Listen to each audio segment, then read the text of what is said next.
Mayong buntag sa tanan. Kinsa may na-bless sa atong worship this morning. Grabe ka ano, maayo kay akong buntag karon kay kamo akong kautubang o kauban akong presensya ni Lord.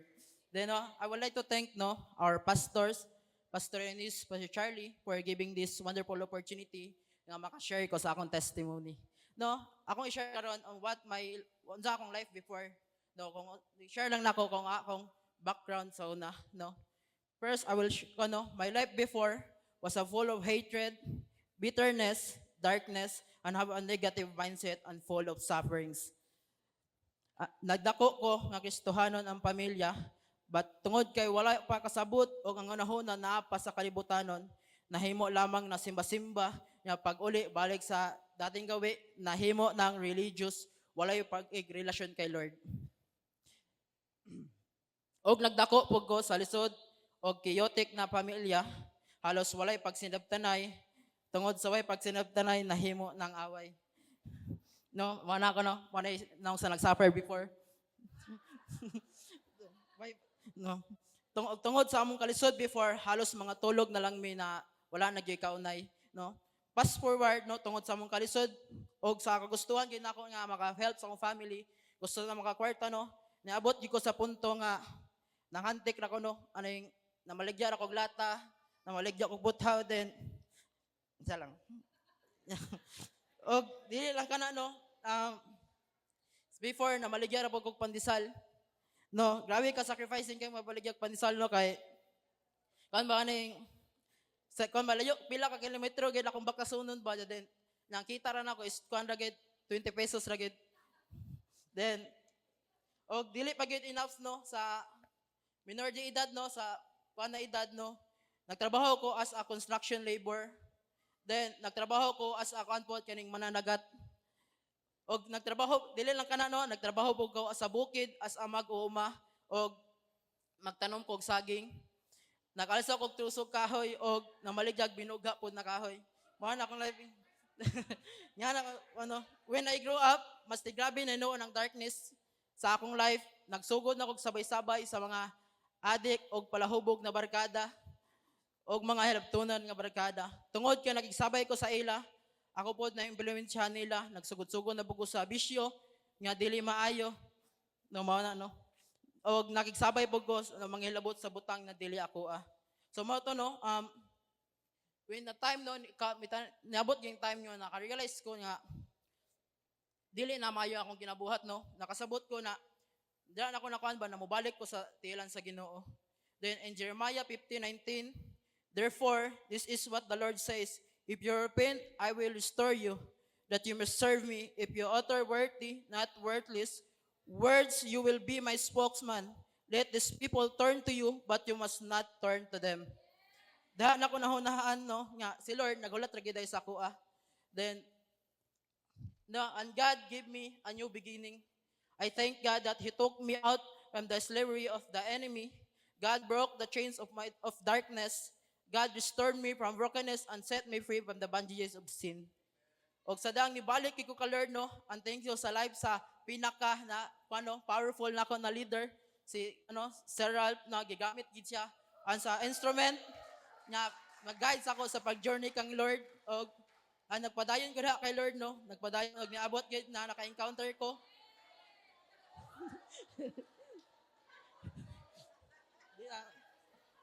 Og nagpadayon ko og sa nagpadayon ko sa pag-journey kay Lord niabot ko sa naka-encounter ko July 2024. Og dito gid nako na feel, nakita og na-experience ang tinuod na pag-encounter kay Lord.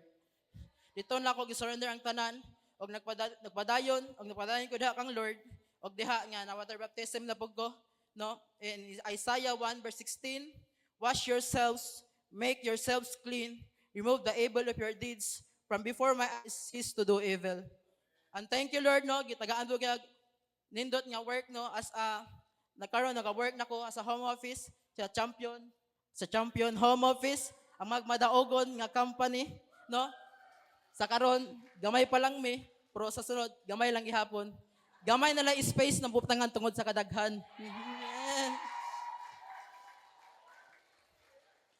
Karon naan ako sa process o karon na ako sa SOL1. going na sa SOL2, diri sa process gino, diri na ako nasabtan apay ang pakipag-partnership kay Lord.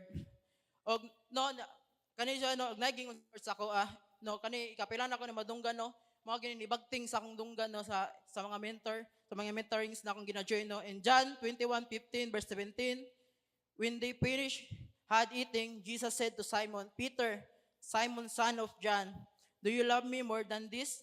Yes, Lord, he said, you know that I love you. Jesus said, feed my lambs. In 16, again, Jesus said, Simon, son of John, do you love me? He answered, yes, Lord, you know that I love you. Jesus said, take care of my sheep. The third time, he said to him, Simon, son of John, do you love me? Peter was hurt because Jesus asked him the third time, do you love me? He said, Lord, you know all things. You know that I love you. Jesus said, feed my sheep. No, nasabtan ako, no. Akong gikuha ng self ba na biktima gikuha ng kuano kanang talawan, no. Dragi ko na akong kuha ng self ba na pagkatalawan, akong kuha ng self na dili ko kabalo mga istorya. Unsa na akong nahuna, unsa ka ang unsa kayo nahuna nila kung ako naging mag-share sa word ni Lord. No, nabot po sa punto na discourage ko kay tungod sa akong katalawan og mahadlok matubang sa tao. Then, but God said to me, and Isaiah 41, verse 8 to 10, but you, Israel, my servant Jacob, J-boy, whom I have chosen, you descendant of Abraham, my friend, I took you from the ends of the earth, from its farthest corners I called you, I said you are my servant, I have chosen you and not rejected you. So do not fear, for I am with you. Do not be dismayed, for I am your God. I will strengthen you and help you. I will uphold you with my righteous right hand. In 1 Chronicles 16:11 verse 13, look to the Lord and his strength, seek his face always. Remember the wonders he has done, his miracles and the judgment and he pronounced. You, his servant, the descendants of Israel, has chosen ones, the children of Jacob. In Romans 1 verse 11, I long to see you so that I impart to you some spiritual gift to make you strong. Doon, diyan na ako ng self no nya muuban.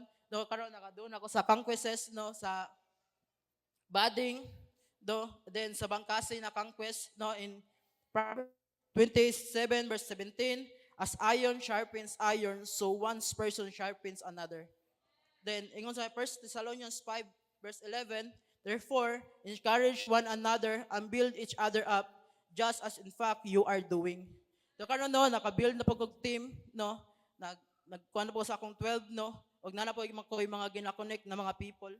Then ingon no in 1 Peter 5 verse 2, be shepherd of God's flock that is under your care, watching over them not because you must, but because you are willing as God wants you to be, not pursuing in dishonest gain, but eager to serve. In Deuteronomy 10:11, more promise ni Lord sa ako no, the Lord your God has increased your numbers, so that today you are as numerous as the stars in the sky. May the Lord, the God of your ancestors, increase you as 1,000 times and bless you as He promised. And syempre, tungod kay bless ko ni Lord, no, wala ko na ako gikuan po na mahimo kong bless sa other people. No, in Proverbs 19 verse 17, whoever is kind to the poor lends to the Lord, and He will reward them for what they have done. Then, in Proverbs 11 verse 25, a generous person will prosper, whoever represses others will be refreshed. No, tungod kay bless ko ni Lord, no, ang tabangono na jiway karon naka-help na po og naka-bless na po sa other people. Ana po no, the best nag experience si Lord sa ako ni siya since bata pa ko no, kay mo gina akong pangandig sa una no ang makatugig Manila. So asa naman to? Nara no mana no the best kang ko ano kay sa una Manila di bugabos lagi ko taman. Dili wala ko ano. Then mana no grabe good si Lord pag tungtong pa na ako sa Manila no napag-share napay-pakapin si Lord. Dagan ko yung mga experience na mga unexpected experiences. No, nakaadto ko sa lugar nga sa TV o sa TV ra gid na ako makita. No, and I really thank God gitagaan kag budget pang Manila, kay ang budget nako before pang Manila di bugabos ra gid. Ang karon lahi ang gibuhat ni Lord. Tungod kay Lord, gi-sustain ang akong panginahanglan nun. Ug tungod kay Lord naka-help og naka-bless na pud ko sa akong family. Then, grabe ang gibuhat ni Lord. Grabe na restoration ni Lord no. Og ang akong pamilya, ang dating gubot og walay pagsinabtanay karon puro na pagdinabangay og karon sila kauban na po na ako nagasimbang, nagaserve kay Lord. Mana na nagadumi sa family altar, mana siya. Then oy,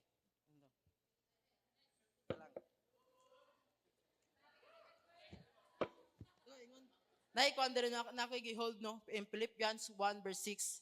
And I am sure of this, that He who has begun a good work in you will bring it a completion at the day of Jesus Christ.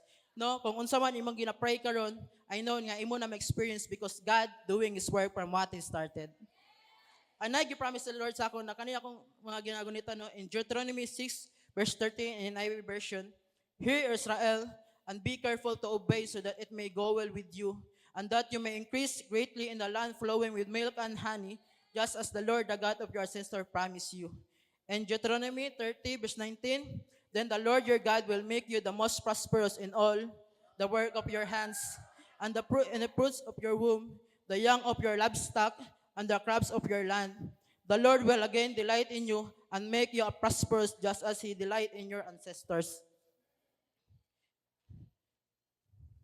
In Isaiah 4 verse 2, the time is coming when the Lord will make His land fruitful and glorious again. And the people of Israel Israel who survive will take great pride in the what land produces. So maraming ma-share. And again, I am Jiboy Lapira, a leader and a lover of the presence of the Lord. To God be all the glory.